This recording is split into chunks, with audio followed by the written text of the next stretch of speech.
আজকে আমরা শিখব বেসিক এক্সেল ক্লাস 1। প্রথমে একটা এমএস এক্সেল শীট নিব। মাউসের রাইট বাটনে ক্লিক করে নিউতে যাব। একটু নিচে দেখবেন মাইক্রোসফট অফিস এক্সেল ওয়ার্কশিট। আমরা এটাকে রিনেম করে নিব বেসিক এক্সেল ক্লাস 1। এটা আমরা ওপেন করব।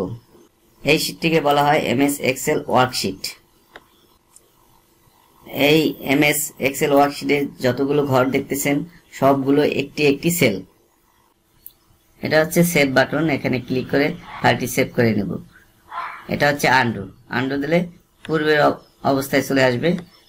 এটা রিডো দিলে পরবর্তী অবস্থায় চলে আসবে। Home, insert, page layout, formulas, data, এই বারটিকে ট্যাব বলে। হোমের এই ফাংশনগুলো যেখানে দেখাচ্ছে এটাকে বলা হয় রিবন।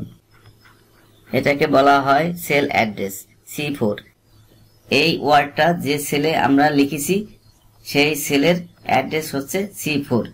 সি কলামে 4 নাম্বার রোতে এই ওয়ার্ডটা লেখা হয়েছে। এটাকে বলা হয় ফর্মুলা বার।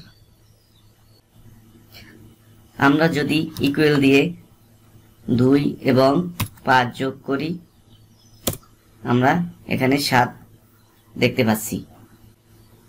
E2 এবং E3 সেল যোগ করে আমরা 7 পেয়েছি।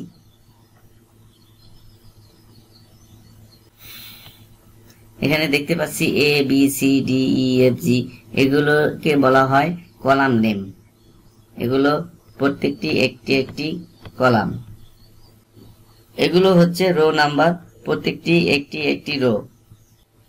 মাইক্রোসফট এক্সেল 2007 থেকে 2016 টোটাল কলাম সংখ্যা 16,384 এবং টোটাল রো সংখ্যা 10,48,576। এখন আমরা বেশি কিছু ফর্মুলা শিখব। আমরা কয়েকজনের নাম লিখলাম, আমি তাদের মার্কগুলো বসিয়ে নিলাম। এখন আমি এটাকে টোটাল যোগ করব। সুমন সে কত নাম্বার পেল। প্রথমে ইকুয়াল দিব, সাম লিখে ফার্স্ট ব্র্যাকেট দিব। যে কয়টা সেল যোগ করব ওই কয়টা সেল সিলেক্ট করব। ফার্স্ট ব্র্যাকেট ক্লোজ করব, এন্টার দিব। আবার একটা দেখাচ্ছি। প্রথমে ইকুয়াল দিব, SUM সাম লিখব, ফার্স্ট ব্র্যাকেট দিব। যে কয়টা সেল যোগ করব ওই কয়টা সেল সিলেক্ট করব। ফার্স্ট ব্র্যাকেট ক্লোজ করব, এন্টার দিব। টোটাল যোগ হয়ে গেল। আমি বাকিগুলো যোগ করার জন্য এখানে এই বিন্দুতে রেখে যখন প্লাস চিহ্ন আসবে তখন মাউসের লেফট বাটন চাপ দিয়ে ধরে নিচের দিকে টান দিতে হবে, তখন অটোমেটিক সবগুলো যোগ হয়ে যাবে। এখন আমরা এভারেজ কিভাবে করব।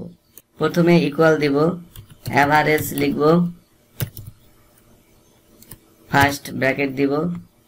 যে কয়টা সেলের এভারেজ করব ওই কয়টা সেল সিলেক্ট করব। ফার্স্ট ব্র্যাকেট ক্লোজ করব, এন্টার দিব। এখানে এভারেজ মার্ক 77।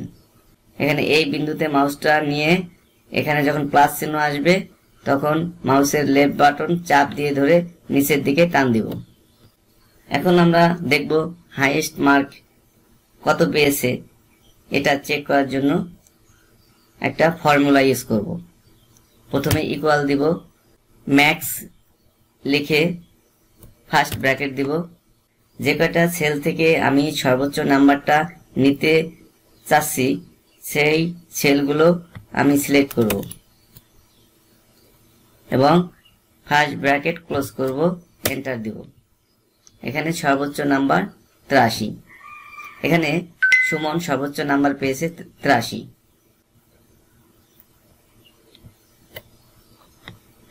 আবার লোয়েস্ট নাম্বার কিভাবে বের করব।